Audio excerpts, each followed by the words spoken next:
আসসালামু আলাইকুম, আমি Yasin Hossain. National institute of ডিজাইনের ইন্টেরিয়র ডিজাইন কোর্সটি করছি 41 ব্যাচ। আমার এই প্রজেক্টটিতে টিচার্স এবং ম্যানেজমেন্টের সকল আমাকে হেল্প করেছে।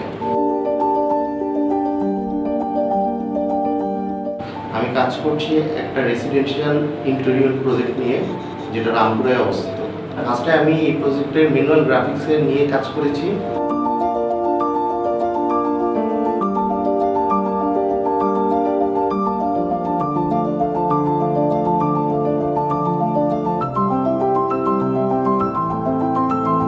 দেন অটোক্যাডে কাজ করেছি।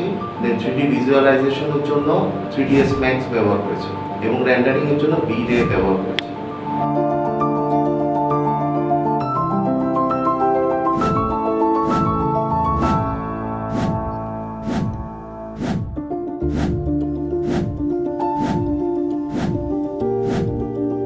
আমি আশা করি আমার এই কোর্সটি কমপ্লিট হওয়ার পরে আমি জব মার্কেটে এটা দিয়ে ভালো ফিউচার কিছু একটা করতে পারবো। সবাই আমার জন্য দোয়া করবেন।